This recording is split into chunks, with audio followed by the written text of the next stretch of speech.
Okay, I think we will go ahead and get started. Um, Hello, everyone, and thank you so much for joining us this evening. I am so delighted to welcome you to the inaugural kickoff event for Aiming High, our new and entirely virtual alumni speaker series. For those of you who don't know me, I am Megan Bernstein, and I'm Marlborough's Alumni Engagement Manager. And like I said, it's truly an honor to be welcoming you all to this special event. I also want to sincerely thank Gwendolyn and Alexandria, who you'll hear from in just a moment, for helping us launch this new speaker series and kind of bravely stepping up to be our first speakers. Our plan for the evening is, of course, to have them speak to all of you, and then towards the end, I will help moderate a Q&A with our speakers. If you do have questions for them, please plan to type your question into the Q&A box, which you can find just at the bottom of your screen. It's a little icon with a chat bubble and literally says Q&A. If you have any trouble finding that, just go ahead and pop into the chat and let me know. Again, we will take those questions after Gwendolyn and Alexandria sort of have finished their presentation. Well, I think that was really all the housekeeping I had. So without further ado, it is my pleasure to formally introduce Alexandria and Gwendolyn. Alexandria and Gwendolyn Lee are co-founders of Students versus Pandemics, proud alums of Marlborough from the classes of 2014 and 2012, respectively, and also they are sisters. Gwendolyn is passionate about and works at the intersection of healthcare, business, and government. She previously served on the Princeton Borough Board of Health, coordinating town and gown response to another infectious disease outbreak of meningitis in 2013. She has interned in state government at the Massachusetts Health Policy Commission, researching pharmaceutical pricing policies, and at the Massachusetts eHealth Institute, developing a government grant program to support digital health startups. Gwendolyn further explores her interest in digital health as a member of the 2020 FLAIR Capital Scholars Program, an internship initiative for promising young healthcare executives to supplement their professional development and gain exposure to venture capital and healthcare technology startups. She also previously served as an artificial intelligence fellow at InnoSpark Ventures. Gwendolyn holds an MPP from Harvard Kennedy School and a BA from the Princeton School of Public and International Affairs, and she is currently pursuing an MD from UCLA, on track to graduate in 2022. Alexandria Lee is committed to addressing public health issues and works at the intersection between environmental health and reproductive, perinatal, and pediatric health. Her research evaluates effective, safe home water interventions with Harvard Prevention Research Center. In addition, she also conducts research addressing the impacts of environmental exposures and health disparities on reproductive and pediatric health outcomes among new mothers and their babies through the Massachusetts General Hospital's Scientific Early Life Environmental Health and Development Program. Alexandria's public health work also extends into the community, where she has launched community health fairs for immigrant communities. In addition, she has authored state policy briefs through her work on the Childhood Obesity Intervention Cost Effectiveness Study conducted at the Harvard Prevention Research Center. Alexandria holds a BS from UCLA and recently graduated just this past spring from the Harvard T.H. Chan School of Public Health with an MS in epidemiology.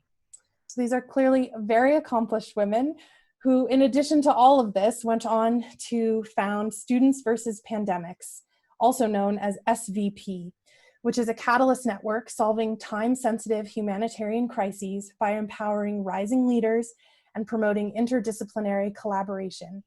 Founded at Harvard University to tackle COVID-19, SVP gained over 100 members within a week of its launch in March, and now engages hundreds of students across the nation. SVP is currently incubated in the venture program at the Harvard Innovation Lab, specifically in their social entrepreneurship branch. And now, without further ado, it is my absolute pleasure to turn this over to Alexandria and Gwendolyn so we can hear a bit more about SVP. Thank you so much for your introduction, Megan, and really thank you so much for organizing the Aiming High series. We're very honored and humbled to be among this group of speakers, and we're really excited to learn from the rest of the series. And Ali and I are also really excited to meet all of you tonight, even though we know it's difficult to get to know each other through Zoom. If you could type in the Zoom chat where you're calling in from and what your academic or professional interests are, we'd love to learn a bit about your backgrounds and to see who all is here. And we also hope that if you see someone who works in a field of interest or is in the same city or in a different city for that matter, that we all feel free to message each other directly if we can through Zoom, and then connect with each other and our Marlborough community. We really feel that, you know, with all the social distancing going on, we feel so grateful that Megan has put together this event where we can really bring a community together. And I'm not sure if I should be able to see where people are coming in from, but I'll wait and see if we have a few folks who are brave enough to join the chat. But as we're waiting, like Megan said, we were asked to share our journey founding Students versus Pandemics and exploring the world of social entrepreneurship. We're both very new to the world of entrepreneurship, and we're only recent alums, so we are far from experts. And for anyone tuning in with entrepreneurship experience or with experience in terms of COVID response, we also ask you to share your experiences and lessons learned in the chat so that we all can learn from each other. And hi, Miss Moser, really excited to see you and really excited to see folks coming in from Oakland as an educator and from LA in food and beverage. Really excited to see such a diverse group of folks. Really love that Marlborough really allows us to explore all of our different interests. And so when Alexandria and I usually talk about SVP's founding story, our timeline starts in March 2020. We were both in grad school in Boston at the time, and within the span of a week, it was announced that classes would be moving online. Allie lost her housing in the dorms, although she was thankfully relocated, and then Governor Baker declared a state of emergency in Massachusetts. And usually that's where our SVP story starts, but as Allie and I were reflecting on our story to share with you all today, we realized that SVP's roots really extend all the way back to our time at Marlborough. So Gwendolyn and I always think back on our high school years with so much appreciation and fond remembrance, because it was at Marlborough that we first discovered all of our various passions and interests that shaped our later academic pursuits, from joining debate, co-founding the robotics team, conducting lab research at CHLA and UCLA through the Honors Research Program, and serving the community through the Marlborough Student Charitable Fund, or MSCF, although I do think it's now known as the Violet's Giving Circle. Correct me if I'm wrong. But looking back, we really got such a head start to college and our career paths because of the countless opportunities at Marlborough. And we gained such a broad and strong foundation to learn more than just what's in the books, but also what it means to be part of a larger community and to give back. And so now when we come back full circle to March 2020, it was with our passion for interdisciplinary practice, solutions, and change that that was founded in our education and experiences at Marlborough that carried through to college and grad school, such that we founded Students versus Pandemics. And so in March, I had been talking with my friends at the School of Government and my friends back in med school here in California. And Alexandria was talking with her friends at the School of Public Health. And we realized that across these different disciplines, across these different schools, there were a few common needs that students had identified. First, in times of crisis and rapid change, there's a huge need for information and rapidly updated information. At the same time, it can be challenging to sift through everything that's circulating to find transparent, accurate information. And we wanted to improve transparency and communication. Second, even as students wanted to help each other and our broader community, we heard that it was daunting to do so as an individual alone.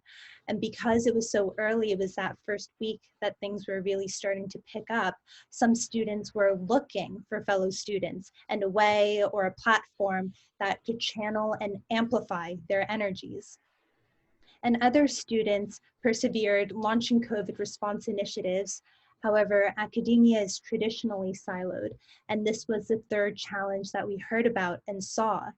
Because a lot of the COVID responses grew out of academic communities, they were often siloed as well, sometimes duplicating efforts and missing potential partners just across campus. And so even as Alexandria and I talked about response efforts at our respective campuses, we saw this immediate need and gap. And while we didn't realize it at the time, by talking to our friends and classmates, we were actually conducting research. So we eventually learned that in the entrepreneurial world, we hear a lot about user research. In order to create a product or service that will be successful in the marketplace, you have to understand your user, their values, and how best to serve them. We learned that students wanted a platform and network to channel their efforts in addressing COVID, and they wanted it fast. Our user research stage was definitely compressed during the pandemic, and that was a huge challenge for us.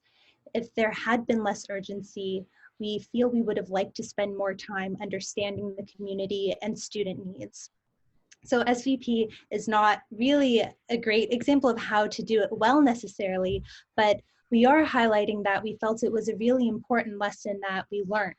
And we did include a couple sources at the bottom of the slide if you're interested in reading about it further. We learned that there are a lot of creative ways to engage users, and these sources actually came from an entrepreneurship grad course that I took and really enjoyed. So hopefully, even though SVP isn't the perfect example, some of the lessons we learned can also be shared with you tonight.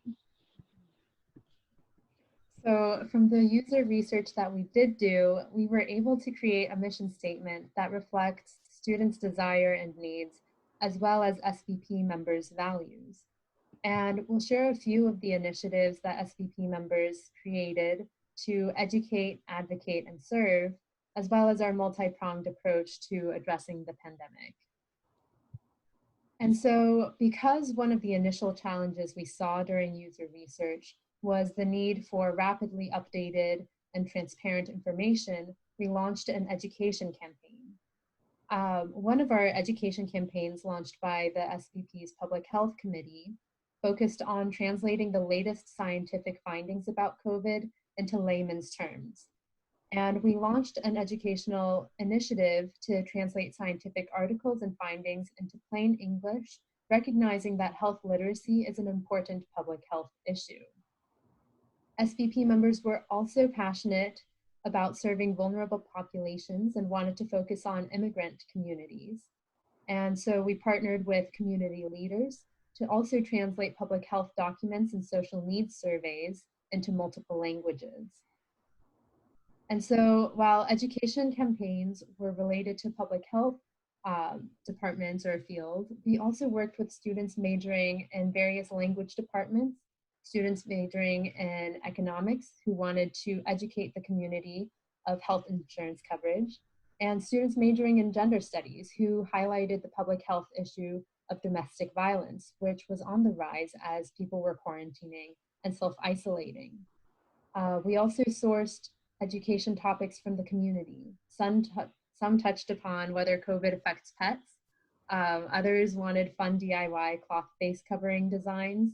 And really during a time of social isolation, SVP wanted to educate while also building community and making people feel heard. And that also applies to our advocacy initiatives. So we've conducted policy analyses of COVID responses in all 50 states. And in addition, our interdisciplinary policy team of students include from the law, public policy, public health, molecular biology, economics, schools, and departments, and they've all worked together to co-author policy memos for state legislators. These memos cover topics ranging from identifying measures to ensure economic recovery both during and after the pandemic, to analyzing the spread of COVID in the tri-state area and the disproportionate impact on under-resourced regions.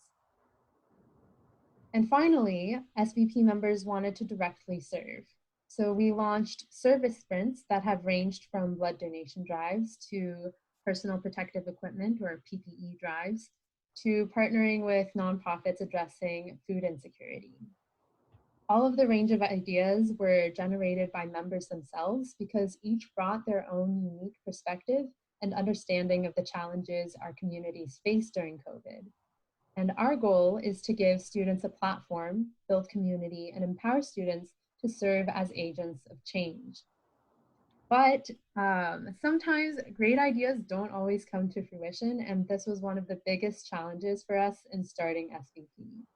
We tried our best to support our members' ideas, and sometimes it seemed like a shame at first when a project we thought would be impactful didn't quite make it off the ground, even after time, resources, and many members' contributions were invested. But we did learn to check our thinking, and instead of viewing it as a failure, we reframed and learned the importance of iteration in an entrepreneurial venture. Again, Gwendolyn and I didn't get to implement Agile methodology as explicitly as it is outlined here, so we're not experts. But we did find this framework really useful when we were launching SVP. It's popular in the entrepreneurial and tech world, and SVP's commitment to interdisciplinary collaboration really allowed us to grow as an organization, as students from the business school and graduate school of design had experience implementing Agile methodology and design thinking, and helps SVP champion this approach. So in the Agile approach, we design initiatives and products with shorter planning sprints. We create products faster, evaluate these perhaps unfinished prototypes, but then are able to nimbly redesign and improve these early iterations of the product. The goal is to improve with each iteration. So while we may have initially thought of initiatives that didn't succeed in their original form and idea, and were considered maybe failures, we learned to use those early prototypes as initial iterations to build and refine ideas to meet community needs during the pandemic. And like before, we've included some sources for those who are interested below. We're not experts, but we tried some of these out and we've learned a lot from them. And so we value our students, their unique lived experiences, and all of the different expertise that they bring. Like the business and design students who championed Agile methodology, and the public health, law, and biology students who championed our education and advocacy campaigns. Our commitment to our students and to interdisciplinary collaboration is what makes Students versus Pandemics unique. And SVP's mission is to empower students to become leaders today and to become leaders committed to interdisciplinary collaboration in the future as well. Because today we are addressing COVID-19. However, social challenges will remain in a post-COVID world. And SVP is eager to apply our model to solve other problems related to public health and beyond. For example, one social issue that many of our members think about is the housing crisis. The housing crisis is a critical, long-standing issue that has been exacerbated by the pandemic. Med students view housing as a social determinant of health. Design students view it as an architectural and urban design challenge, and engineers view it as a civil engineering opportunity. And we at SVP, we envision a world where change makers lead with humility and a willingness to learn from each other, lead and serve diverse stakeholders, and ultimately lead together. And so like Megan said, within a week of our launch, 100 students had stepped up to lead response efforts with us at SVP. And since then, our member base has grown to hundreds of volunteers from over 30 different graduate programs and over 20 undergraduate majors, all working together to address one pandemic. And while Ali and I wanted to connect some classmates from our respective grad school programs, we never imagined that SVP would grow so quickly. And to be honest, we were wholly unprepared. Neither of us had started an organization from scratch, and definitely not one that had to scale so quickly. And when we were building the SVP team, we did know that we wanted an interdisciplinary team. And we knew we wanted to tie everyone together with a cohesive team culture. And figuring out how to do that quickly was challenging for us, especially bringing together a group of people who had never met before, who come from different backgrounds and academic cultures, and who were only able to meet and bond with each other virtually. One article that helped shape our team building efforts in the beginning was an article which is included at the bottom of the slide. And it was about a Google team and its imperfections. Those imperfections led to a feeling of psychological safety within the team that ultimately created a team environment that was stronger and even more productive. And so we created a volunteer pledge that set norms for our members and allowed us to embrace the idea of psychological safety, especially during a stressful time when virtual miscommunications or misunderstandings can be all too common. We tried to embody this pledge in team meetings, Slack messages, brainstorming sessions, and while a pledge in and of itself is not the solution to all team challenges, we did feel it was impactful in keeping team dynamics front of mind and a way to remind us to keep growing and improving. And so with that, we hope you leave with 3 takeaways. Megan asked us to talk about our experiences in social entrepreneurship, and we shared 3 lessons that we learned about user research, iterating, and building teams. If you're new to entrepreneurship, we hope the lessons we learned the hard way can become tools in your toolkit. And if you're already experienced in entrepreneurship and business, I think I saw someone calling in who went to the Anderson School of Business at UCLA. If you're already experienced in entrepreneurship or business, we hope you'll continue the conversation in the Zoom chat here and add any lessons that you would share. The second thing is that we shared a bit about SVP's mission and some of our initiatives.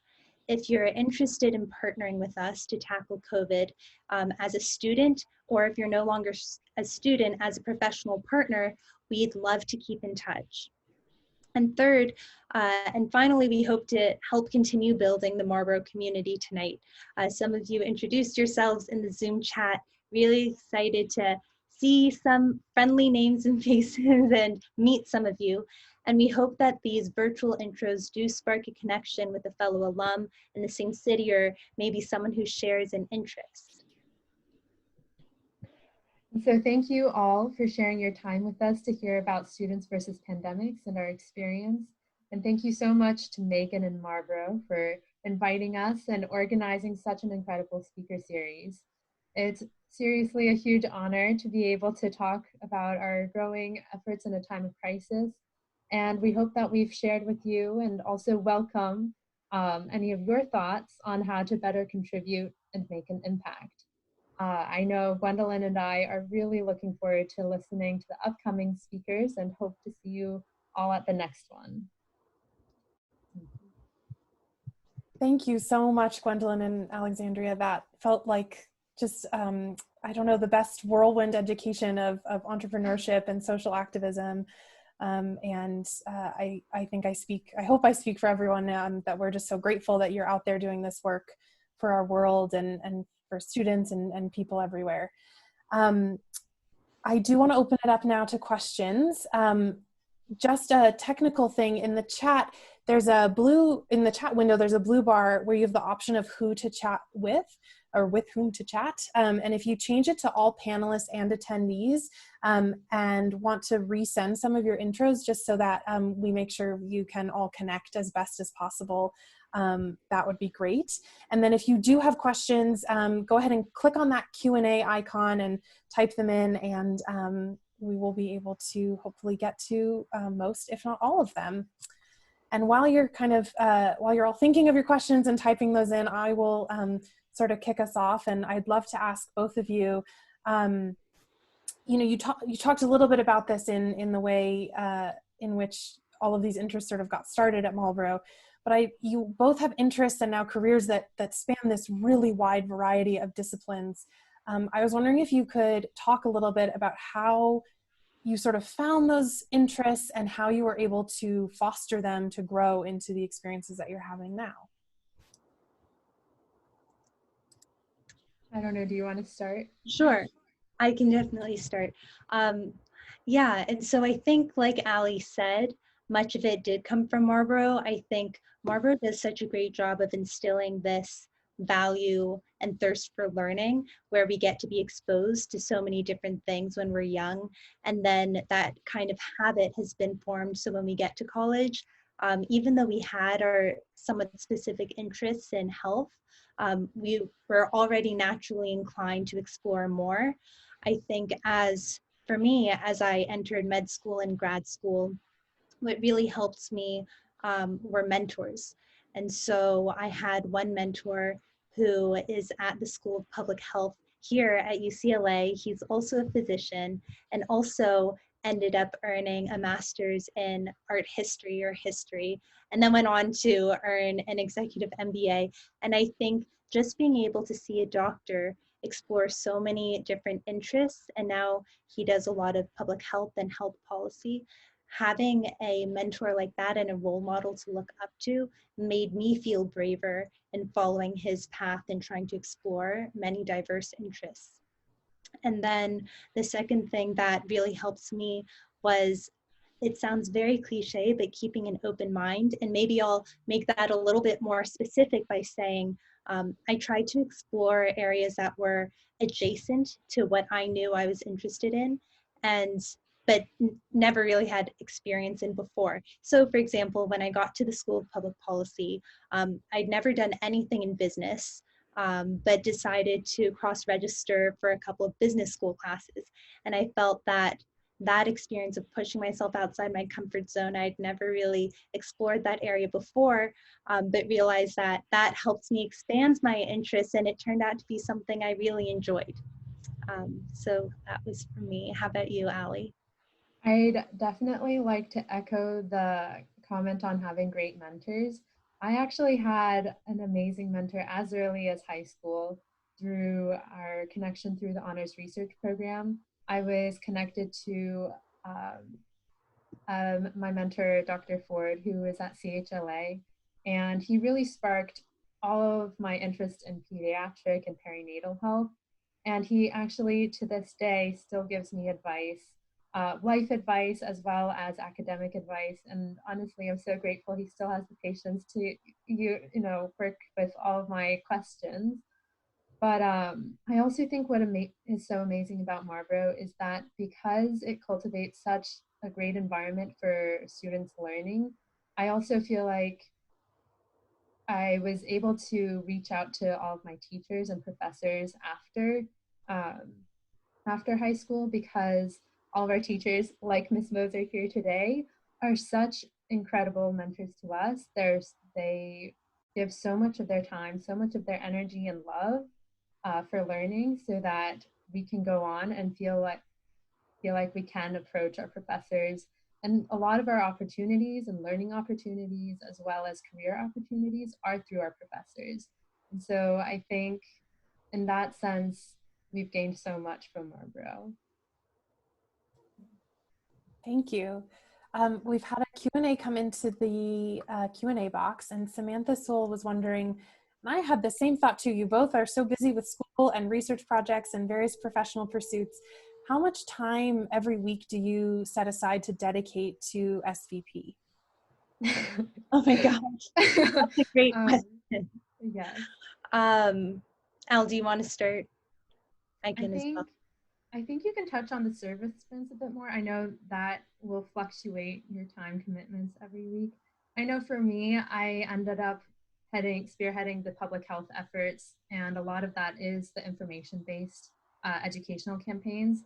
And so I have such an incredible team of immunologists and microbiologists. And so when we were creating all these materials, initially it did take a lot of time. I would say maybe 10 to 15 hours aside from school, and that kind of started adding up. But because this is a lot of bottom up, a lot of student initiatives, they also have so much drive to contribute that I think they unknowingly took a lot of the load off of me. I was able to delegate a lot more. So now, even though it's expanded to a much larger organization, I would still say I give about 10 to 15 hours a week. It hasn't exceeded too much of my ability. What about you? So I definitely want to echo what you said about having an incredible team. And right now, I am in med school, and so I don't dedicate as much time to it. I've kind of transitioned out to a more advisory capacity, but really just want to give so much credit to the folks who are leading it and leading the day-to-day logistics, and Ali works with them. So want to say that when we first started, I was very fortunate because I was really in only 2 classes at the time, so maybe had 6 hours of class each week, so it wasn't that much. And so I was perhaps spending 50 hours on SVP when it per week when it started. And I think Ali and I both felt that there was just so much energy and drive from fellow students, whether they were part of SVP or part of another COVID response initiative, where we were all motivating and driving each other. So 50 hours now, looking back, I feel like was a lot of time.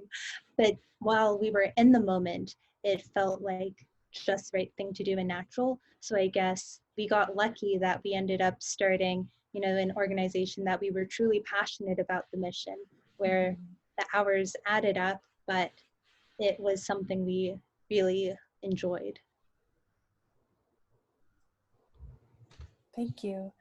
I wanted to sort of go back to, as you were talking about the user research and kind of this, the very detailed plans that exist for sort of an entrepreneurial venture that maybe you might have skipped a few steps just in the pursuit of kind of getting this out there. I imagine that for a lot of entrepreneurs, there is the need to balance the demand for, you're meeting a certain need. And so there's a want to get your product or get your nonprofit out there as quickly as you can. But then, of course, there's the helpful nature of having this user research to back up some of your work. So I suppose looking back and even looking forward, how would you, or what advice would you give to entrepreneurs in balancing and prioritizing the need for this research, but the want to really get your product out there?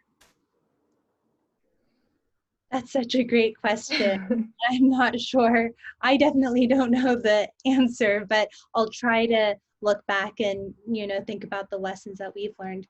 I think, and even now as we were talking about it during today's session, as we were talking about user research and then the lesson about iteration, I felt that user research just ties into the Agile methodology and iteration so well, where with each iteration, with each prototype of your product or service, you can conduct more user research, see how the communities you're trying to serve actually respond, and integrate that new user research or really kind of the outcomes into how you continue to grow and build.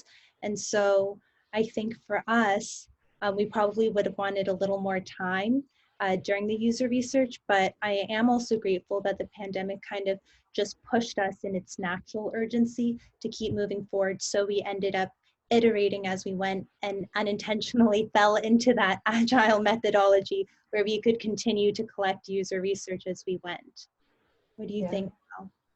Yeah, absolutely. I always actually, for all of the science background people, I actually think the user research iteration process is actually very similar to the scientific methodology in terms of developing a hypothesis, seeing how it's gonna pan out with your experiment, and then see if you need to readjust your hypothesis. I know for a lot of the public health efforts, it was reaching out to the community, but also seeing what the community gave back, whether that's from the academic world providing information that we had to update and like keep up to date with. But yeah, I do think it's a process as opposed to you can never feel like you're completely ready to start after user research. Thank you. Could you talk us through, and maybe this doesn't exist, but what is a typical week like for SVP in terms of what you both would be working on, and then also just sort of the larger team as a whole? I guess I can start talking about when we were both in charge of the Harvard chapter, because we have transitioned into the national chapter. So for all of the universities or the high schoolers who are joining their own SVP or starting their own SVP teams, I do think they start their own initiatives because it is member-led. But for the Harvard chapter, the public health team would meet once a week. We would talk about what topics have hit the headlines in terms of information we need to disseminate to the communities, but also topics that we might want to record via podcast for people who don't have the time to read but have time to listen on the way to work or something. We also talked about any updates that we needed to make to surveys in order to keep track of what the community needed. And so for those, that was specifically public health oriented, but then we would also come together as a general team or a committee leader team or team meetings. And so then we could catch each other up on all of the efforts that we were doing and making sure that we weren't duplicating efforts, or if we had resources that we could help other teams with, we could share them and work collaboratively together. I don't know if you want to add to that. Yeah, definitely. I love what you said about the not duplicating efforts, because it was funny, we founded SVP so that different campuses weren't necessarily duplicating efforts, but even within an organization that's growing kind of fast, we really tried to ensure that all of our teammates were connected with each other in different committees so that they could work on projects together. And I think the stand-up meetings that Ali is talking about really helped, where we got to bring everyone together. Folks heard about different projects going on and then saw synergies or ways to collaborate. I think the only other thing I would add, and it comes from a sort of higher level view of the organization rather than one of our particular initiatives, is that for Ali and me, it was very interesting balancing serving our community, which is what we were founded to do, what our mission is, and then making sure that we're serving our members and that they're being fulfilled, that they're able to launch the initiatives and serve their communities in the way that they had hoped when they joined, because at the end of the day, we really wanted to be a catalyst network where we promoted our students. And so during an average week, you know, we would have these kind of initiative focused meetings that Ali's talking about, a lot of the initiative focused work, so we could serve our community. And then the other part of our weeks would be focusing on building team culture or how we could launch. We had a sort of like leadership speaker series where many of our students wanted to be leaders. And so we hope to help supplement and give them some of the tools or give them a space where they could exercise new leadership skills without kind of fear of failure or anything like that. And so I think I would just add that in terms of what we did each week. I truly do not know how you both have time in the day to get all of this done. It is clearly such an undertaking, and I don't know. I hope I hope that you're proud of all the work that our team put is into incredible. We don't come up with these ideas. The team is fantastic. Well, speaking of the team, what is next for SVP? Where do you see this going down the road? So do you want to talk about this?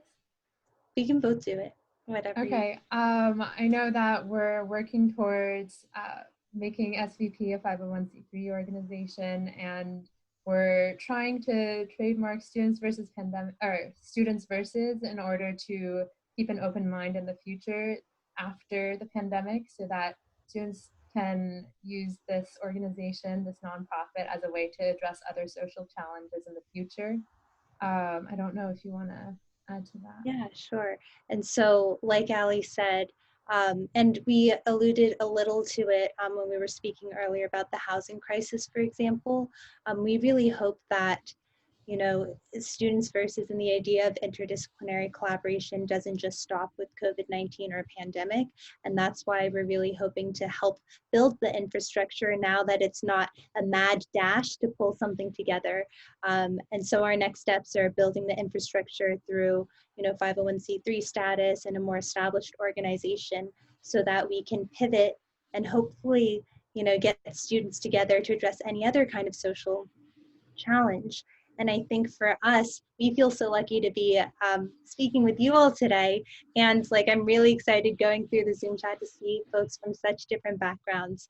And I think, I guess one other lesson that we learned is to always ask for help and be excited to meet people. So as SVP is moving toward 501c3 status, you know, we have lost students, since we're students versus pandemics, we have lost students helping us work on that application process and think things through. But if anyone, you know, is part of a legal firm or has any experience, we'd be so grateful for advice as well.